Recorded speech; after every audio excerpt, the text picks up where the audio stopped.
Well, hello again. It's day 2. I'm so happy to be here with you. Please give a shout out and welcome. Absolutely welcome. For everyone that's showing up from all over the world, if you can please, and it's so cool. We had 305 views yesterday, which is just awesome. I wanted you to make sure that you put into the comments um, where you're from and your word for the day. Just type into the comments where you're from, what your word is for today. I hope you got value from yesterday. If you're new today, make sure you go and watch the replay. I'm sure our producer will be able to put the day 1 replay into the comments. And today, my friends, hi, Rhonda. So good to have you here. Uh, give a little shout out, you guys, where you're hailing from and your word of the day. Hello over there in California. Oh, Rhonda, love you right. I'm so glad you're here. Hello over there in Texas. Yeah. Yay. What's your word, guys? I want to hear. All right. Have you ever asked as I was actually preparing for today and I felt like, "Oh my gosh, I'm a little short of time." And then I got tapped on the shoulder by my greater wisdom and just stood in my knowing that all is well. In fact, the speed at which I come back to that place of feeling served and not feeling alone anymore, and instead of focusing in and trying to get it done and trying to make it work. Have you ever had this feeling? Are you being reminded right now where you're like trying really hard and you're working really hard? You know that feeling? So there is a cellular knowing within me at this point, understanding the laws of physics, that does not work. Why? Because it is the action of someone that has let go of all their collective, universal, massive, expansive resources. Because if you're like, I got to get this done, there's a lot of I in that. There's no collective of your greater wisdom, of your guidance realms, of, all that is. Where did all that is go? You know what? I need to get more serious. I'm going to put on different glasses. There. These are my intellectual glasses, and they're filthy. I just found them in my pocket. Need to get much more serious. I need to focus in and be an I. No, I do not. Oh, that's so much better. Yeah, these are my serious glasses. So if you're just joining us, please put in your word and where you're hailing from in the world. Have you had that feeling where you have to focus in, you have to hunker down, you have to make it happen? The instant you do that, the resources of the entire universe get pinched off because you literally have declared yourself a lone wolf. Right? It's pretty funny how we do that to ourselves. Truly is. And mentalizing things comes directly from being alone, because when you don't have the resources of all of infinite wisdom, and let me define that for you for people that are new. When I say infinite wisdom, people have heard me say your entourage or your guides and angels. It depends on how you frame that which informs you. We could say God. But when you actually are both in the infinite, connected to greater wisdom, in the expanse of the resources that create universes, worlds, and new species, when you're both connected to that and in your creative flow working on something that you get to do, all of a sudden everything changes. But when you are in emergency mode, like I was just momentarily, I'm sure it happened on purpose so I could share it with you. momentarily, I get out of it so much faster because I know I have so much evidence how much hard work and struggle occurs when I act like a lone wolf and I'm by myself. Why does that matter with respect to the subject of the day? The subject of the day is overthinking. I want to hear from my people who get into overthinking mode, like doing it all yourself, overthinking, trying to figure something out because you get into emergency mode, um, feeling like you're not in flow, but you're going to try really hard. Who are my people that do that? Right? Sandra, I'm so glad you're tugging along. Let's see if we can get into some expansive flow though. Yeah, right? Do you get into that place where you just click out of flow and amazing and all that kind of stuff, and you just go back to being a muggle? You just go back to being human, right? And so, why do we mentalize? We'll get into that in a second. I want to share a little story, but first, I want to tell you what we're going to do today. So, in the next 25 minutes, what we're going to do is one, I want to share a little story that hopefully will really resonate with you. And it's pretty vulnerable. And I just, I just really, the guidance I got when I dropped back in is, dudes, listen, I am with you in this. Even though I see holographically people, and even though I do a different form of channeling, which seems not to be sometimes beings come through, but really it's like a collective channeling where it's me with all the guides. Even though I do that, I want to tell you when I'm just me, I'm I'm me with some of this. I'm probably, well practiced because of connecting with so many people and teaching it and being able to teach it and experience it firsthand helps me to embody. But at the same time, you know, there's a sense inside of me that the level of flow that we're all going towards is something that's possible for me and all of us. Um, and I love that I get to be a bridge between that world and this world. So the first is a story. The second is I'm going to define what it is to mentalize or overthink. Why do we do it? How does it happen? So you get very clear, because once you're very clear on why we do it and how it happens, you have more power, because there's something about being able to understand why we do it. Why do we intellectualize? Why do we stop being connected to the entire? Don't you ever ask yourself that? I have the entire universe, the resources of the universe at my fingertips.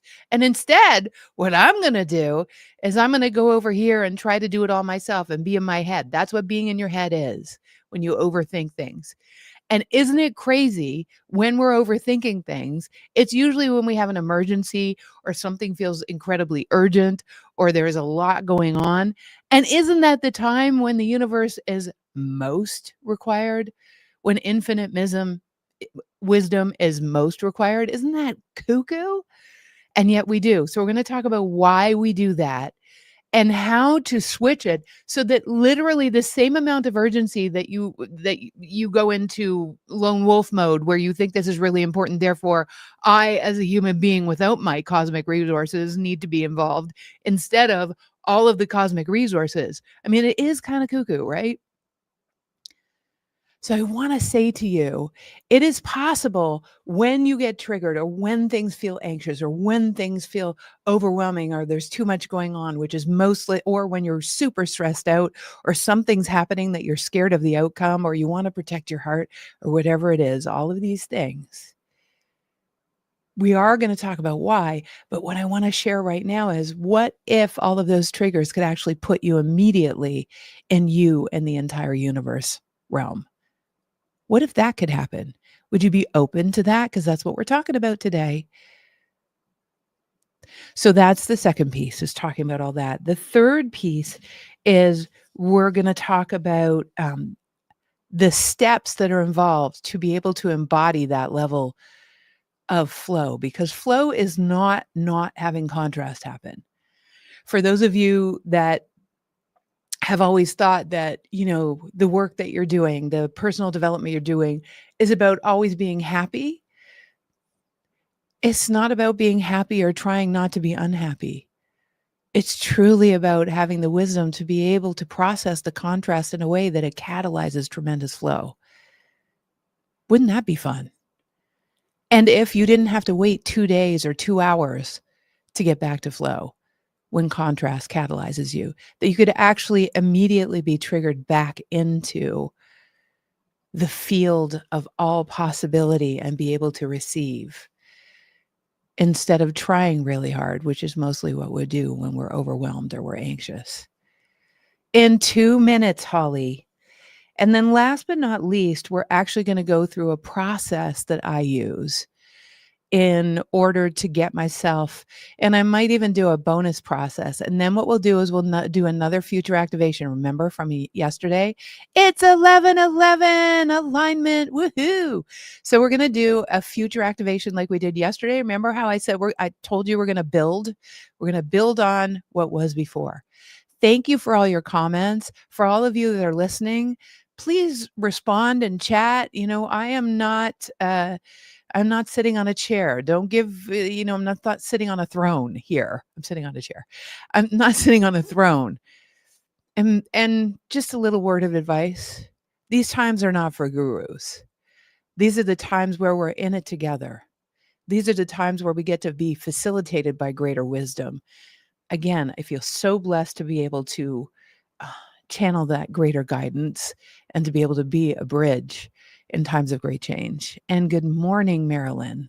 Everyone who's joined us recently, if you can type in your word and where you are in the world. And every day builds on the next one. So make sure you go back and listen to day one if you haven't yet.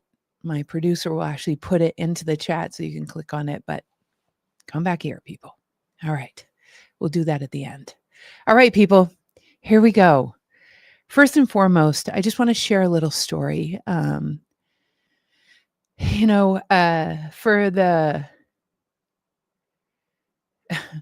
been through a lot in the last several years, not the least of which is a fairly major operation with my dear husband, Adam.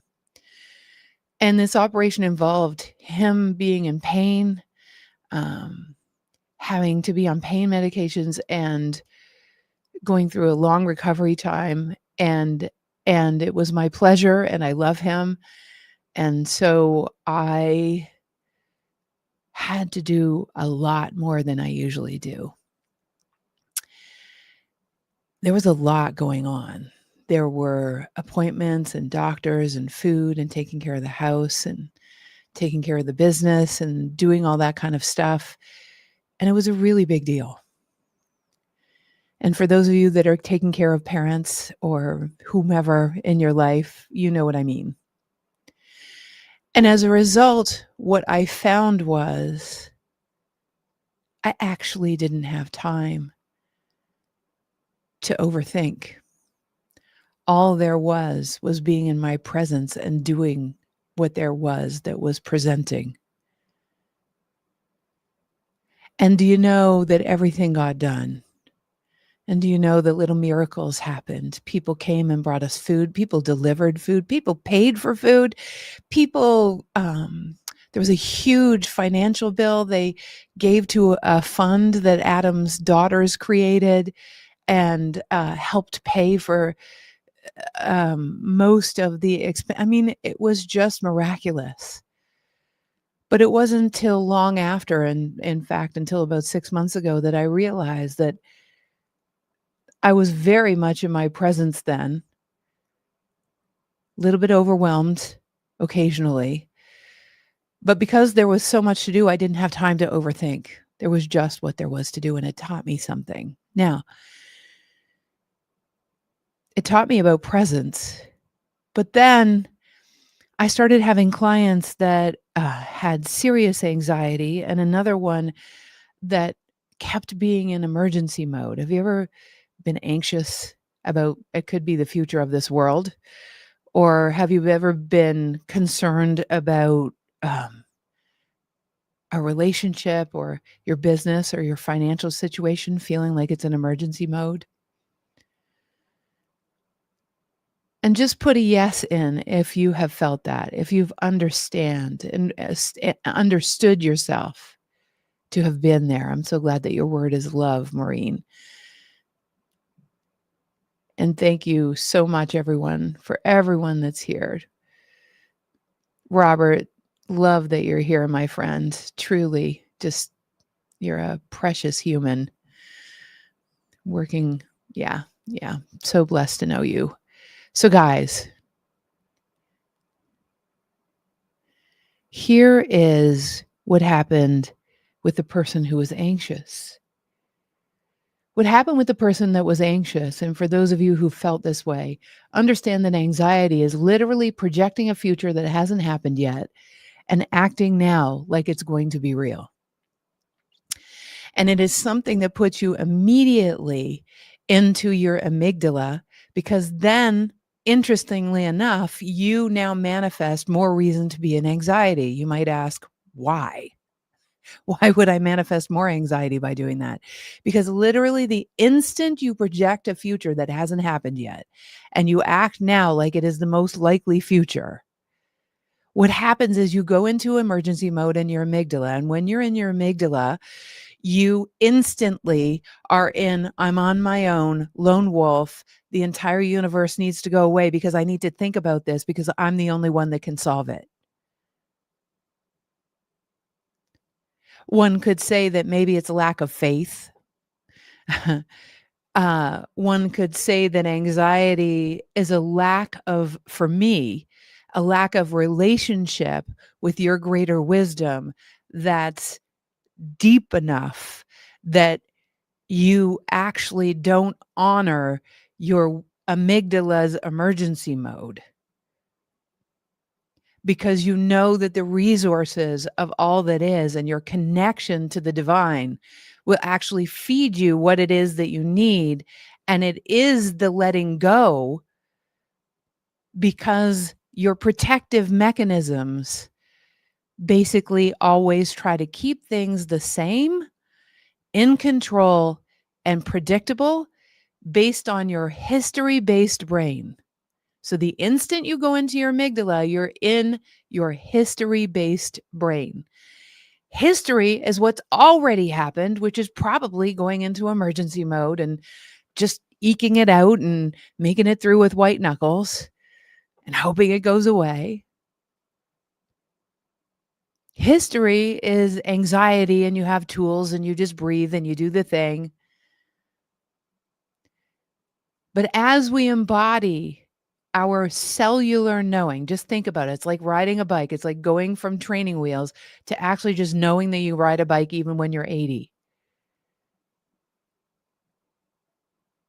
Hedging your bets is trying to do it yourself. Have you ever hedged your bets? So this person that I'm thinking of from a few years ago was in anxiety mode, and our conversation went something like this. You know that this anxiety that you have is literally because you're disconnected from your greater wisdom. Let me say it again.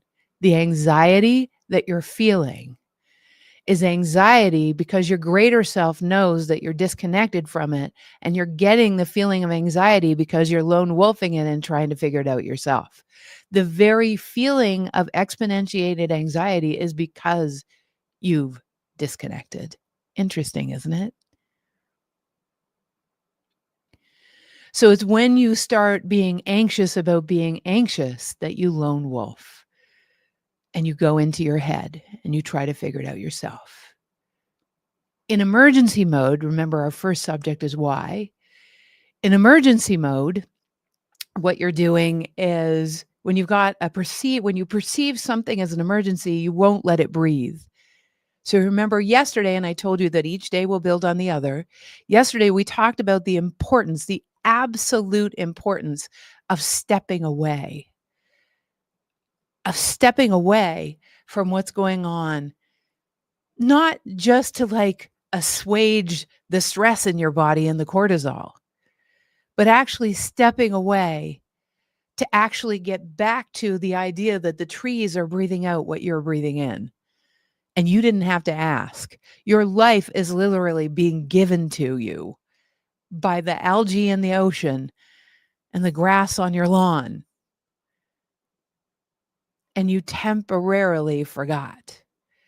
And it takes spaciousness to remember that you are 99.139% quantum, meaning the smallest particles of us, like we talked about from yesterday.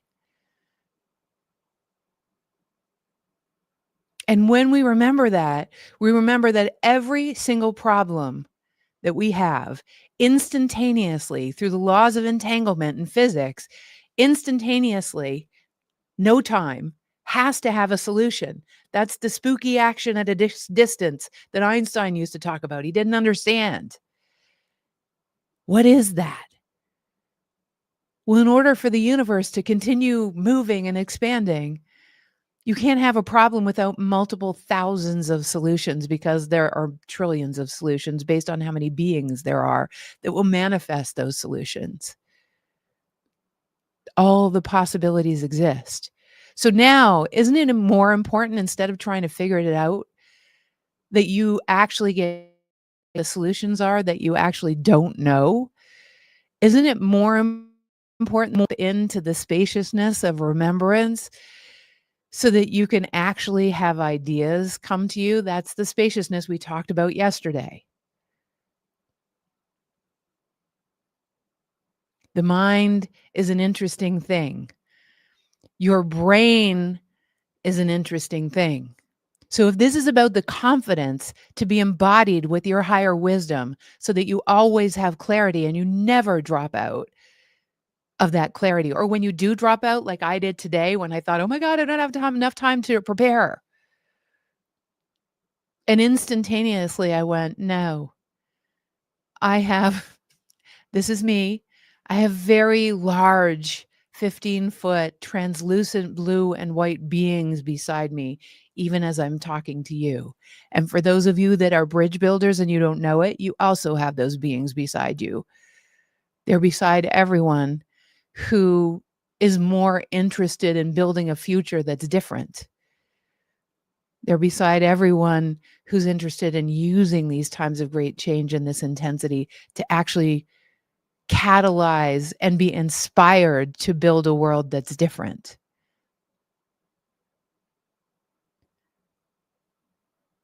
And they're just as accessible by you as they are by me. I just have lots of practice. So, having said that, we get to go to the last piece of today.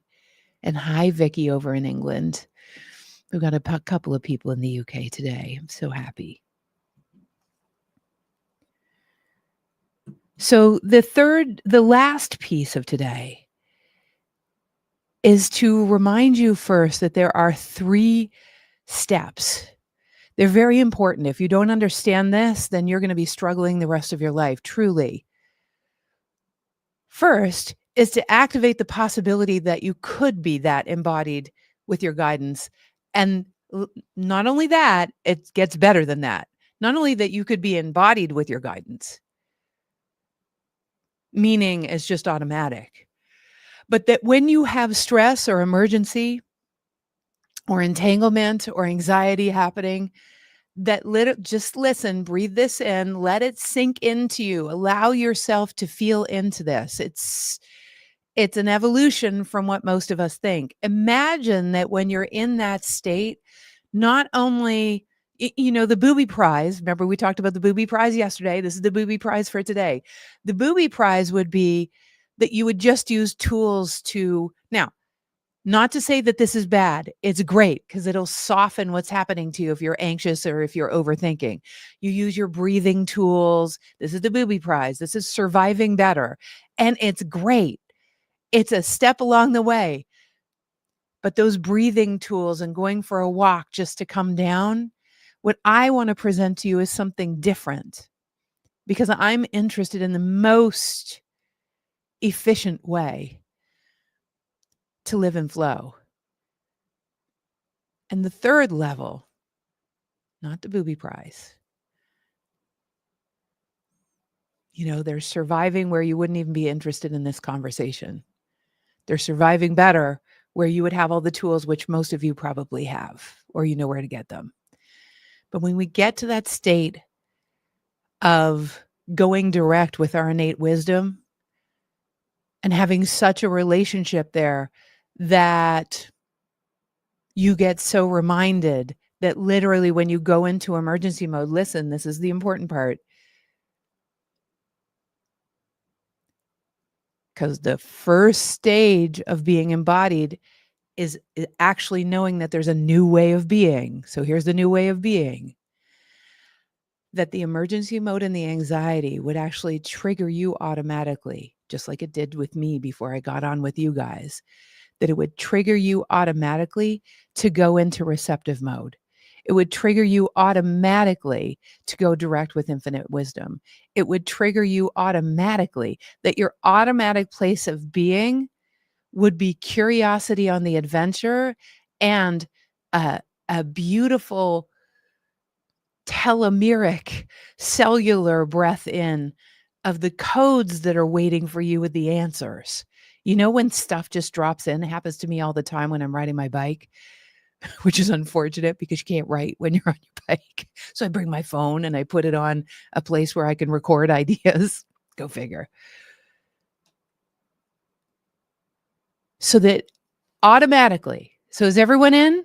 Everyone in for this? Everyone up for this? Do you guys get what I'm saying?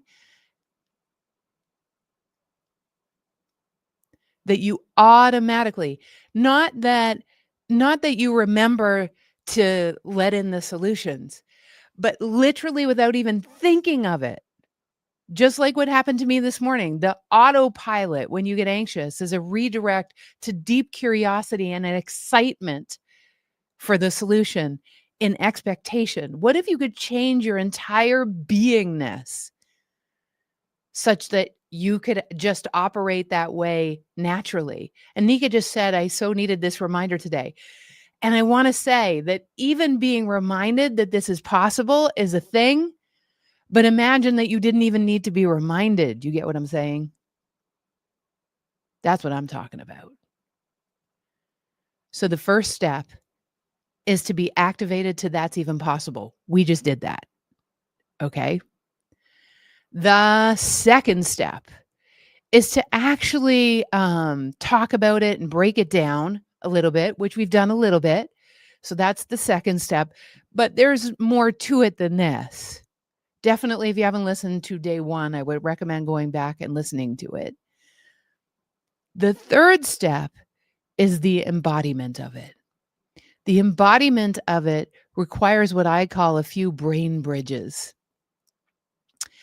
And so we've done the first step and a little bit of the second step.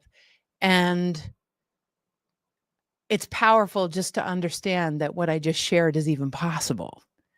So let it drop in for a second. We're going to do a little bit. We're going to start some of the embodiment tomorrow, right? So, Yvonne, stop, drop, and soul. And so the stop, drop, and soul is wonderful. But remember, stop, drop, and soul is still a tool. So those are all tools. I am talking about something entirely different than stop, drop, and soul, which is awesome. And I love that. And everybody do that. It's awesome. What I'm talking about is actually the distinction between training wheels, where we breathe or we go for a walk, and that you don't even need to breathe or go for a walk because you become the walking meditation. Do you understand? Then you don't need the tools. We don't need to stop, drop, and soul.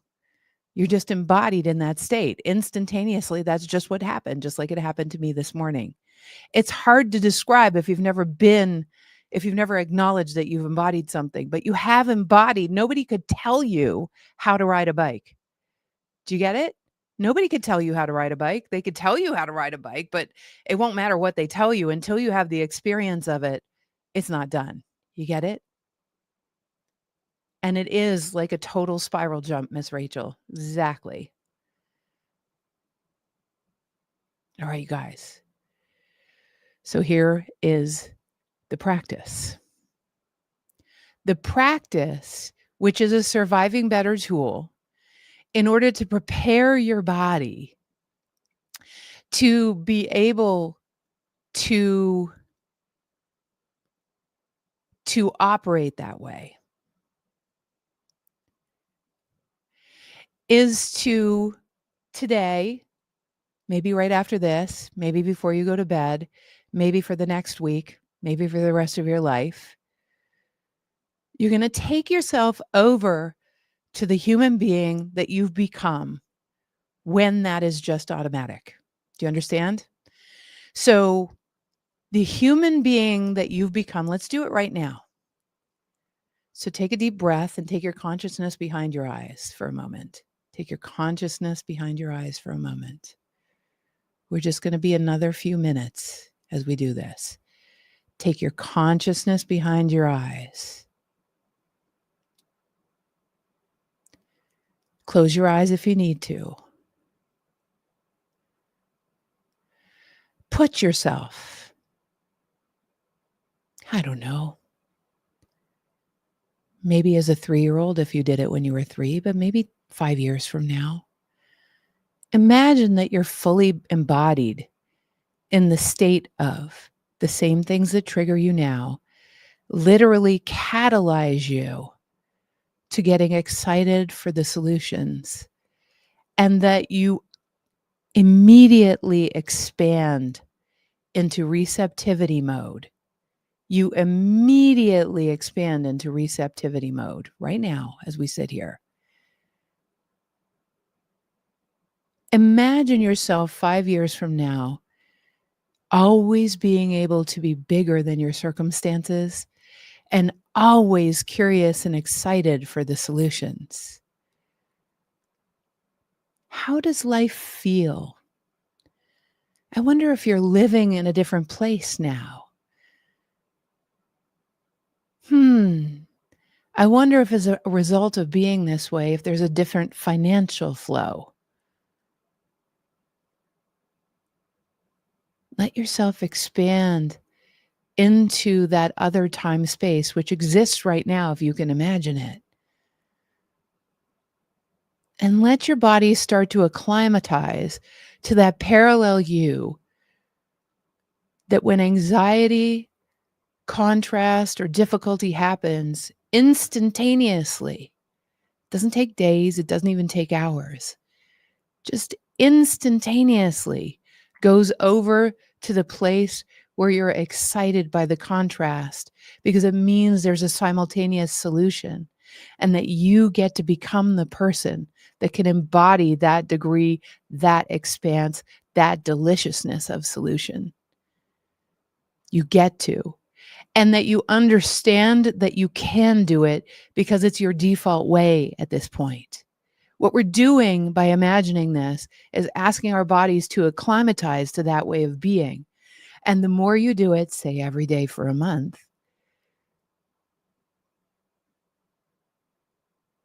the more your biology is going to line up with a new way of being. And before long, it's interesting how many people that I tell that you can do this. Now, there is a more immersive way.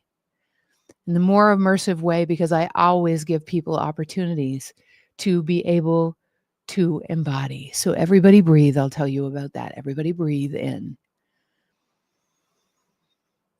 Who's going to commit to the next week? The next week, next Friday at 1:00, we're going to be back here on social media doing our show. Not this. It's actually just a downloaded channeling show. So you can come back next week at 1 Eastern. But next week, I'd love to check in with everyone. Who knows that if you practice this, your biology would shift, and your biology shifting would get you out of the way of this future trajectory, and 5 years would become 4 years from now, or 3 years, or 1 year, or 2 months, or who's willing to do that until next week and share? Yeah? Just put yes in the comments. Now, from here, I'm doing it. I do it every day. Anywho, I'm always bringing through futures. I love it. So yummy. So put a yes in the chat or the comment field and let me know that you're all in. However, I have the privilege of working directly with people sometimes. And generally, I charge about $1,800 an hour. But what I love to do is create events where people can come for far less. And I get to work with them directly, and we get to be somewhere beautiful. And one of the main things of being able to embody all of this is to be able to be in community and immersed in that way of being. We create a toroidal field in person, and we all are in doing what presents land, where we're doing exactly what I just described. We do the embodiment work about all the things that we're talking about, and get to I get to see you holographically and work with you holographically and bring in those beings and those higher levels.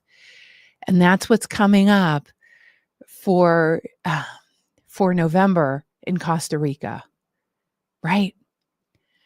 In Costa Rica, it's 5 days with me and the team all embodying, doing that third level work. And not only that, I literally get to see you holographically, and we get to work on the embodiment and build those brain bridges, my friends. So I am $1,800 an hour to work with 101. But if you come to a beautiful place in Costa Rica, it is just so worthwhile. People's whole lives are changed. And we get to be with each other 24 hours a day for 5 days, including in each other's dreams. So juicy. So if you've been explaining it away, or you've been resisting making a phone call, or thinking that maybe you'll do it another time, that's often the ego, especially if you're getting anxious or like, oh my God, I can't do that. There's not enough time, blah, blah, blah, blah. Those are all the stops that come with a choice point. Is it time? Is it time for your shift? I ask myself this question all the time. If we could fall in love with the unknown, there'd be no need for courage. This is all about your becoming, including our day today. And I can't wait to talk to you next Friday. But at the same time, truly, for people who have that divine impatience and you absolutely know that it's time and you want to be immersed and you want your hologram to be fully embodied with all of your superpowers, then it's time to come. Right? So, or you can even email us at support@thewideawakening.com if you're like, oh my God, do I even dare have a conversation about this? Don't worry, we won't sell you. We'll just figure out if it's in alignment or not and help you to get in the greatest alignment with yourself, whether you come or not. So I'm offering an opportunity to have a conversation. And finally, I see that you're all in. I'm excited to do the exercise. Till next week. I'll see you tomorrow at 11 o'clock. This is where the 2 days we've been in are going to add up to a really big conversation tomorrow. So tell your friends, make sure you connect with them, make sure you get some people, share the events, please share this with your friends and family. Let them hear this, let them hear the idea of what there is to do when you've been struggling or you mentalize everything or you think too much. Please share this video. It helps a lot. It helps humanity. It starts to expand what's possible for humanity. And that's what we're here for. This is about the solutions. I am certainly not doing this. It's so funny. My guide said, this is never about you, Jennifer. This is always about humanity. It's always about everyone. All right. So we'll see you tomorrow. And can't wait to see you. Biggest hugs, biggest blessings. And I can't wait to talk to you, some of you, about Costa Rica. Have a great rest of your day.